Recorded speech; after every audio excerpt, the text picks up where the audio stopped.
In this video, I want to talk you through how you go about building a high-ticket sales funnel. Now, why would you want to do that? Well, the thing is, it's unlikely that someone is going to purchase a high-ticket item or service from you straight off the bat. Why? Well, first of all, they don't know or trust you. And second of all, they aren't sure that you're going to deliver value. And value is the key word here. When people make a purchase, particularly for a high ticket item that they're going to have to part with a lot of money for, they want to be absolutely certain that they're going to get their money's worth. So how do you overcome this? Well, the easiest way, of course, is to build a sales funnel. Now, a sales funnel starts out like this. You have your freebie, which is what you're going to do to entice people to sign up to your mailing list so that you can send them information about further, more expensive offers. Now, a freebie can be something like a free report, and that's the most common type of free giveaway. It could be a free video that you host on your server and it's not listed publicly so that people actually have to sign up onto your mailing list to get the URL so that they can watch the video.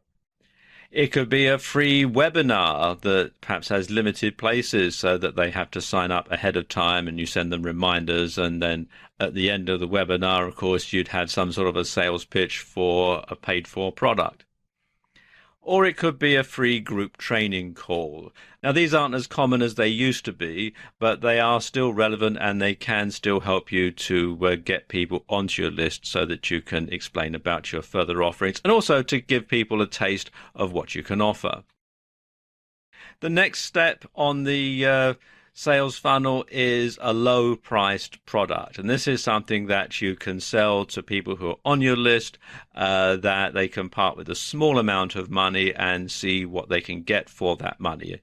And the key with your low-priced product is you really want to over-deliver and give absolutely outstanding value so that people will be more inclined to pay a bit more for your higher-priced products, which I'll explain a bit more about in a moment.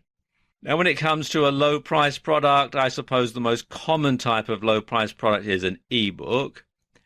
And this can be either in PDF format or it can be for the Kindle e-reader or something similar. And you can write this ebook yourself, or you could buy private label rights content or PLR and repackage it and then sell that on as a low-priced product. Then you want your mid-range item, and this is where you're going to charge slightly more than the low-priced product, and you're going to deliver even more value so that people who have become interested in your products through the freebie, starting to take more interest in the low-priced products, are really now going to start to become fans of you and of your offerings through the mid-range item.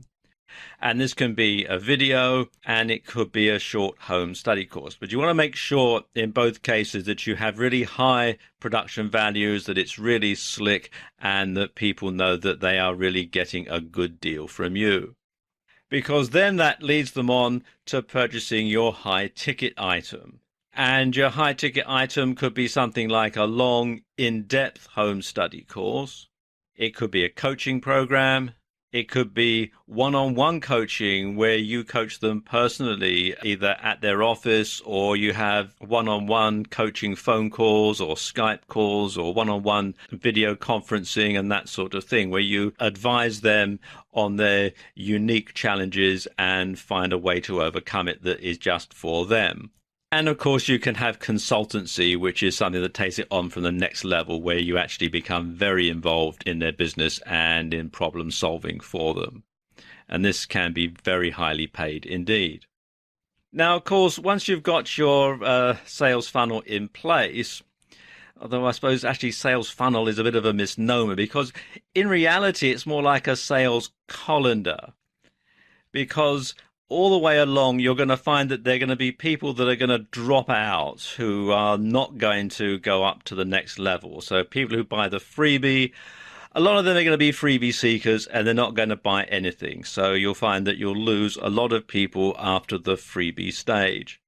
when you get to the low price product stage, you'll find fewer people start to drop out, although there are going to be some people who perhaps can't afford the mid-range item and therefore are not going to be prepared to pay anything more. And you'll also find a few people who will drop out after the mid-range item because they either don't want or can't afford the high-ticket item. But once you've got the people at the high-ticket item end, you'll find that the level of dropout becomes significantly less because these are people who are going to be your fans. These are people who are going to be really sold on you and your ideas and your products. And of course, the clients who stay with you longer will trust you more, realize the value in your offerings. They're going to know that you are someone who knows what you're talking about and that they get good value for money, especially if you've been over delivering on the value all the way through the sales funnel. And they're likely to pay more in the long run. So there you go, a very brief introduction to selling high value products by building a sales funnel to your loyal fans and to your good customers.